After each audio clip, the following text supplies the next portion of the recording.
The following presentation aims to broaden viewers' understanding about contemporary issues involving the diagnosis of behaviour disorders and interventions for people with behavioural conditions. Today I'll provide a broad overview of psychological conditions that commonly impact teaching, though one particular behaviour condition, oppositional defiance disorder, will be explored in greater depth.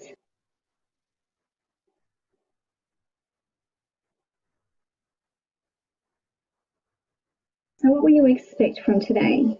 Part 1 will help you to understand the main categories, diagnosis and features of psychological disorders. A brief history about two important manuals, the DSM and ICD, will be provided. The complexity of categorising behavioural disorders will be outlined. A list of disorders commonly impacting teaching will then be listed, and this will be followed with a description of the symptoms and diagnosis of oppositional defiance disorder.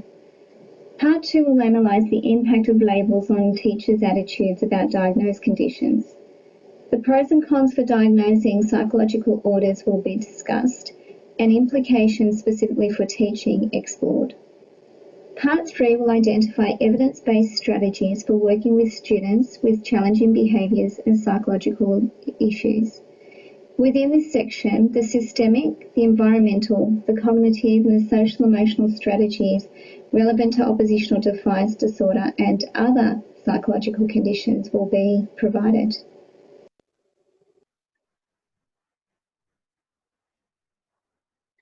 So part 1, understand the major categories of psychological disorders and main features of oppositional defiance disorder. There are two main manuals that have been used across the world to assist the diagnosis of psychological conditions. The Diagnostic Statistical Manual of Psychological Disorders, also known as the DSM, and the International Classification of Diseases, or ICD. The ICD is a manual published by the World Health Organization and encompasses all diseases, and mental illness is one chapter within the document. Each disease or disorder is coded and used as a reference in other documents such as the DSM. The disorders included in the DSM have been derived from the ICD and is commonly used by practitioners to diagnose specific conditions. Both systems focus on overt symptoms rather than underlying causes or surrounding social contexts. These documents have been constantly updated by specialists according to new understandings from research and experience. Current publications are the ICD-11, which was published in 2018, and the DSM-5, which was published in 2013.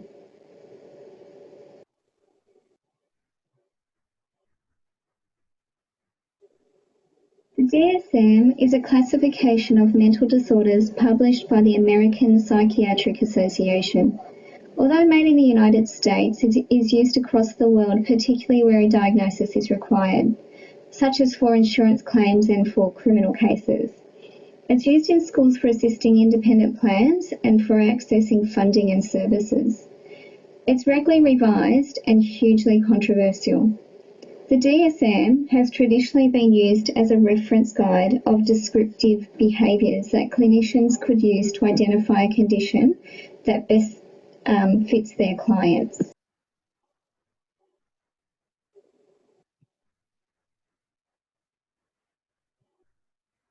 The manual reflects social understanding of behaviour. Cooper's 2017 description of the DSM series is helpful to understand some of the changes that have taken place in the subsequent publications of the DSM. The DSM-1, for example, was a thin spiral-bound book used to identify conditions commonly following the war. The DSM-2, produced in 1968, included homosexuality as a mental illness, and after protests from gay activists, the panel voted for its removal for the DSM-3. It was around the time of the DSM-3 that concerns over the reliability of diagnosing conditions started to come out.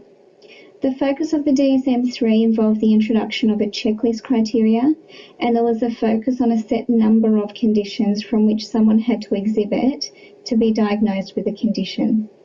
The DSM-4 added the need for a person to have suffered harm from the symptoms for diagnosis to take place.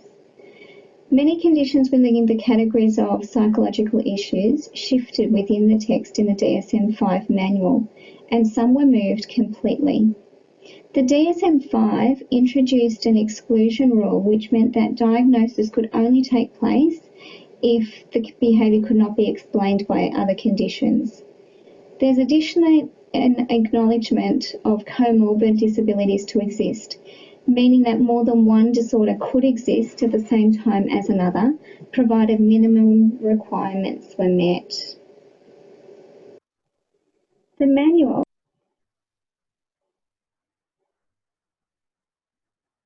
Determining a mental condition is not always straightforward.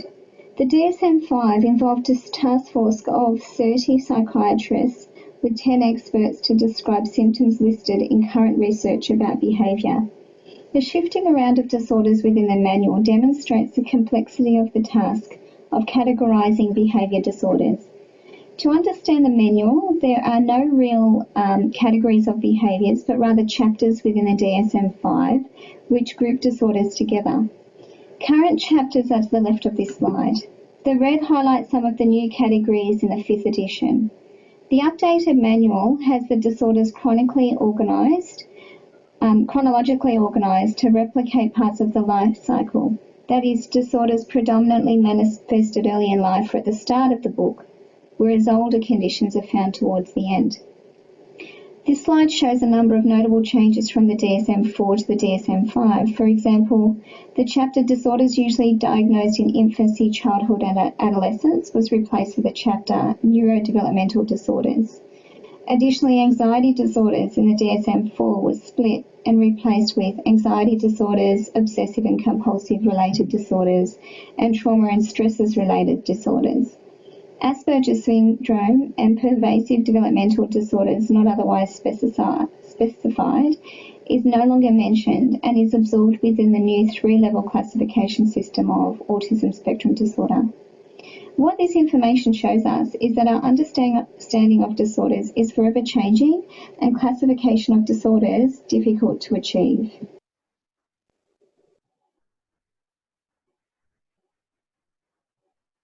A mental disorder is a syndrome characterized by clinically significant disturbance in an individual's cognition, emotion regulation or behavior that reflects a dysfunction in the psychological, biological or developmental processes underlying mental functioning. The common behavior disorders reported to impact teaching include depression, anxiety, attention deficit hyperactivity disorder, conduct disorder and oppositional defiance disorder. Each of these disorders exists within the various chapters throughout the DSM-5.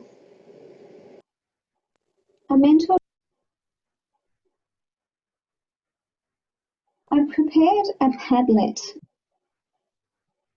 an anonymous collaborative brainstorming tool where you can add your thoughts to the focus question.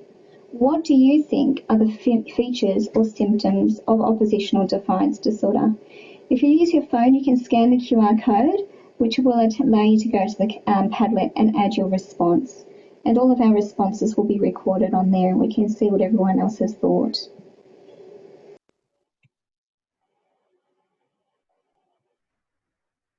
We'll now watch the video and see how many of the listed symptoms from within the Padlet are expressed here.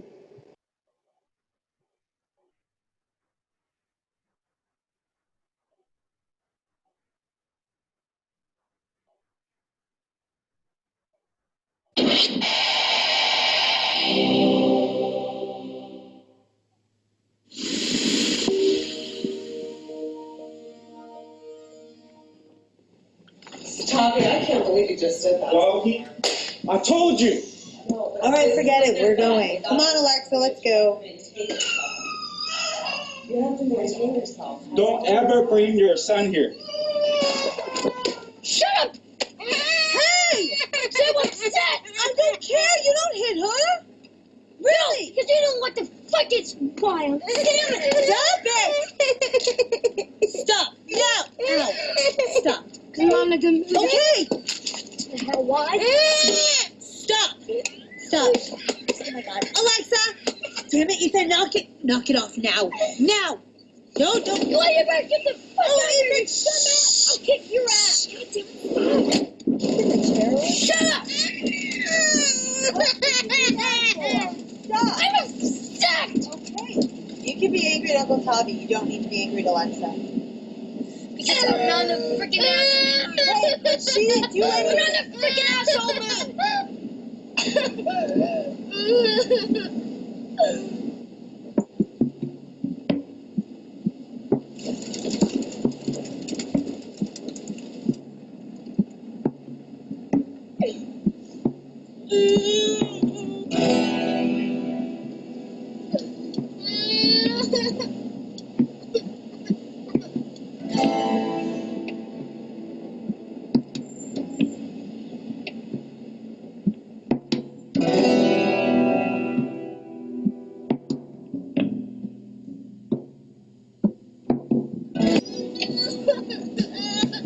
Somebody once said that a serious mental illness is any mental illness that affects somebody you love. And in a way, there's something to that.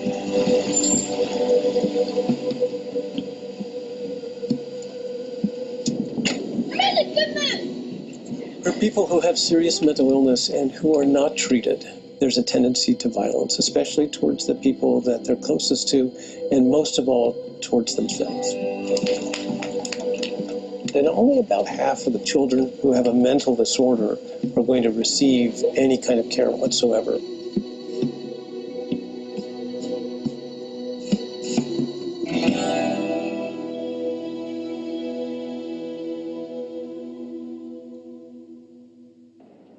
When he started being aggressive, he was only about 2.5, 3. I was worried then. You ask a doctor, they can't tell you what he'll be capable of. They don't know where he's going to go or what direction he's going to take.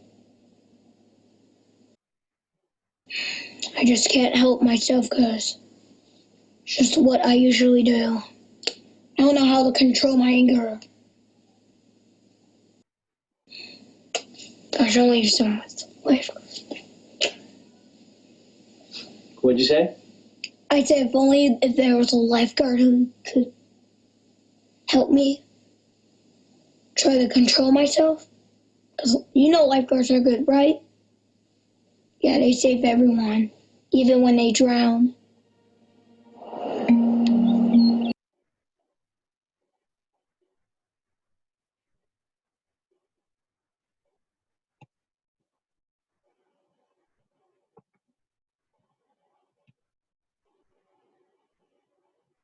What are the features of oppositional defiance disorder?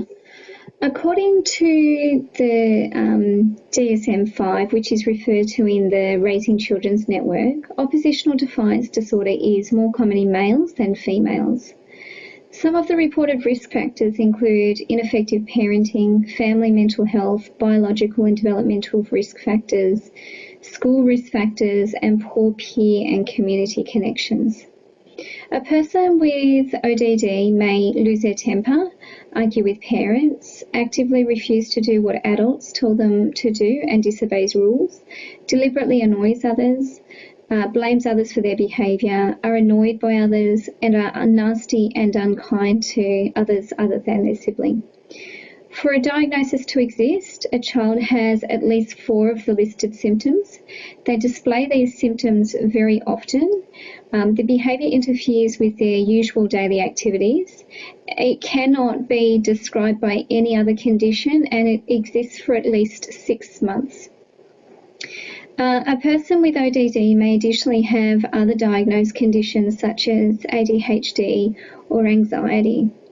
Clinicians qualified to make a formal diagnosis include psychologists, psychiatrists, and paediatricians.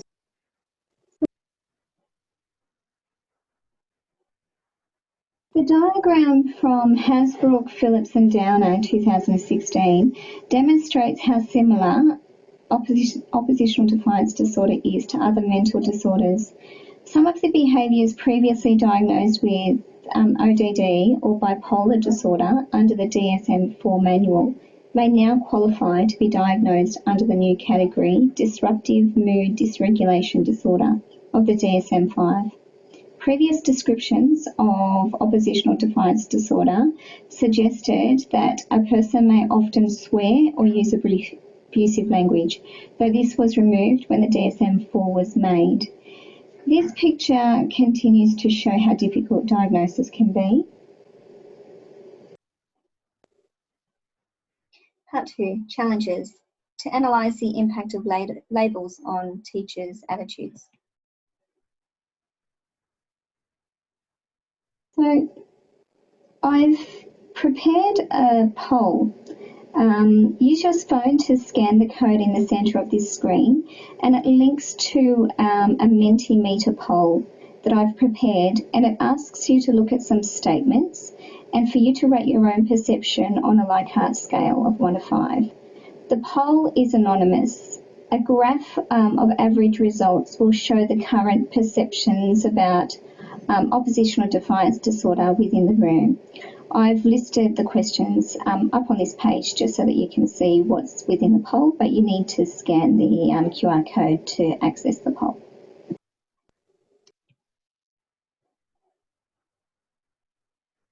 So there's a question about whether labelling is beneficial. The benefits of labelling include obtaining appropriate treatment. It assists with the tracking of data and ideas for research. It provides a common language for clinicians across the world and has become as a relief to parents who sought for answers about their child's behaviour. The cons for labelling disorders includes the overdiagnosis of conditions, which has been experienced in the past with Asperger's syndrome and bipolar disorder. The false positives may mean that inappropriate treatment is given. The lack of science over the development of the DSM-5 and use of a panel of experts to merely decide on definitions is controversial. Some people on the panel for the DSM-5 have also been connected to pharmacy companies, and medicalising a condition divides people. Additionally, labelling stigmatises people and encourages a why try attitude.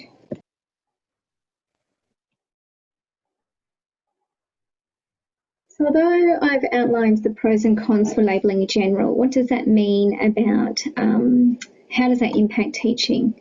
The impacts of labelling mental conditions such as ODD on teaching is varied. And this is important to consider since it's widely known that the impact that teachers have on the outcomes of students. While juggling the general controversies within the community, such as pathologising normal behaviour, that is, labelling normal behaviour as a problem, medicalising the condition, so reinforcing drugs, and determining appropriate treatments, Mulholland, Cumming and Yopjan suggest that confidence in teaching students with behaviour conditions is associated with the climate of the school and the amount of training available to teachers. Teachers' perceptions are influenced by experience, age, education and culture. Externalising behaviours, such as those exhibited by students with ODD, has been noted as often of greater concern for both specialist teachers and regular teachers over internalising behaviours. It's been reported that teachers believe students have greater control over their external behaviours than their internal ones. I guess we then have to consider what does this mean for our attitudes of teachers if this is the case towards students. There are some teachers who believe difficult behaviours are outside of their professional responsibility, and there is evidence to suggest that labelling increases essentialist beliefs and stigmatisation, an idea that the behaviour is simply part of the person and there is little we can do. Therefore, labelling may bias teachers' judgments about what the person can and can't do. Teachers' confidence and self-efficacy, belief in their ability to teach, is said to be influenced by labels, though research has shown a difference between the UK and Finland, for example. There's also the opinion that medication replaces good pedagogy. Part 3, positive supports. Identify professional development pathways and/or evidence-based strategies for working with students with challenging behaviours and psychological issues. The new paradigm for teaching involves using research-based strategies to inform practice. There's been a shift from using reactive approaches, such as pull-out inventions, to proactive approaches, which involve setting up students for success before situations escalate. While labels assist us to understand the symptoms commonly exhibited by students with special conditions, there is no one-size-fits-all method for supporting positive behaviour. Strategies that support students are systemic, so school-wide, ecological, involves the physical environment and social interactions within the classroom, and provides social emotional supports, which involves explicitly teaching skill deficits, and cognitive strategies, which supports memory and learning. We should always critically evaluate off-the-shelf interventions, according to McDonald 2013.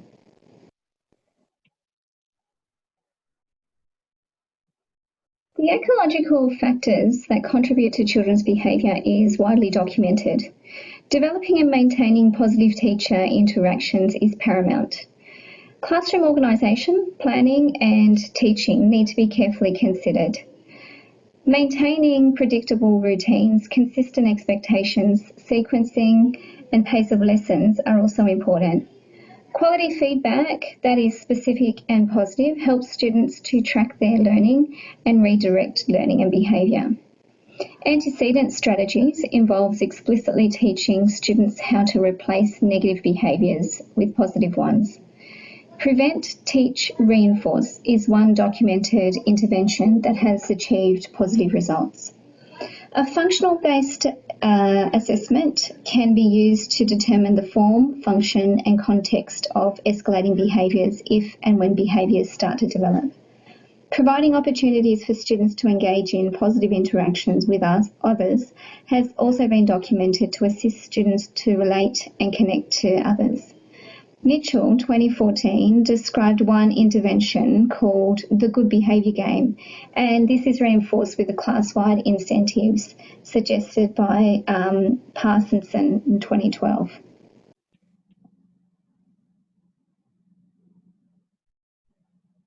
Children with behaviour disorders commonly have problems with executive functioning and self-regulation.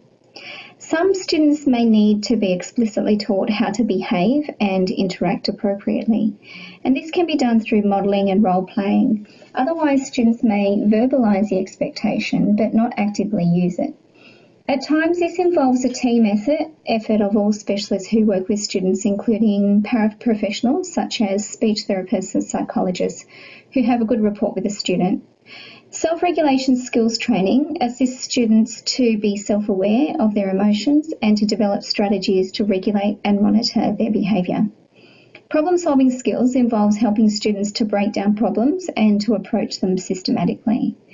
Goal setting and monitoring are additionally central to these strategies.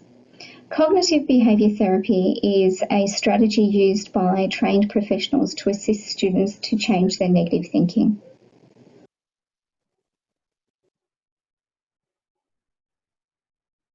Cognitive strategies are strategies that are helpful for learning. Self-stigmatisation as a result of labelling leads to reduced self-esteem, self-efficacy and self-connectedness. And this impacts motivation, which significantly affects memory. Additionally, working memory is an important component of executive functioning, which is often weak in students with complex psychological conditions. The following cognitive strategies can thus be used within the classroom to assist students with any psychological conditions, to assist them with their learning and to achieve greater success. There's a range of mnemonic strategies that can be used, though a common one that is used is the acronym, where the first letter of each word makes a target word. FAST is one mnemonic used for behaviour. Freeze, think of alternatives, come to a solution and try it.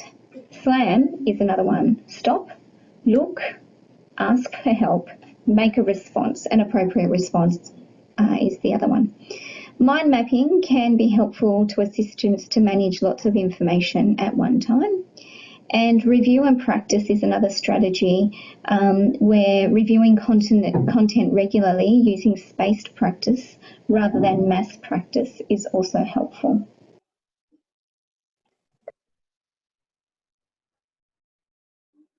Systemic strategies have to do with the school.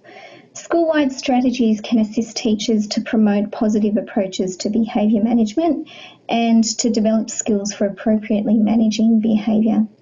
Classroom-based training can be used to assist teachers to understand how to implement new initiatives.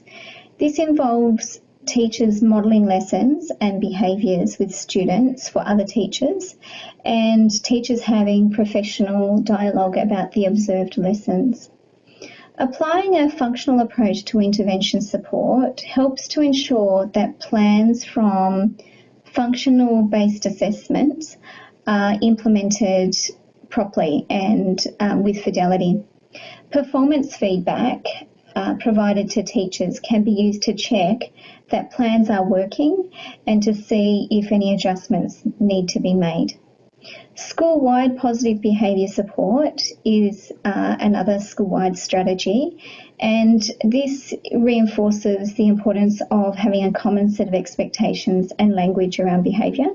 It involves a team of teachers working together to develop and monitor consistent expectations that are reinforced school-wide to promote positive reinforcement and corrective consequences for behaviour.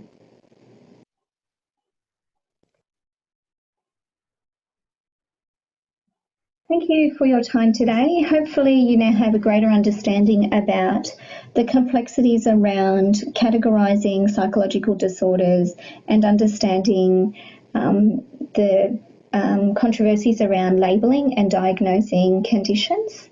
You should also have a greater understanding about how labelling may impact attitudes, the attitudes of teachers, and how this may be exhibited within classrooms. The final thing is understanding the different strategies that can be used to help support positive behaviours interventions and systems that are either school-wide or environmental classroom-based, that are learning and cognitive based, and that help to support social emotional skill deficits in students with conditions such as oppositional defiance disorder.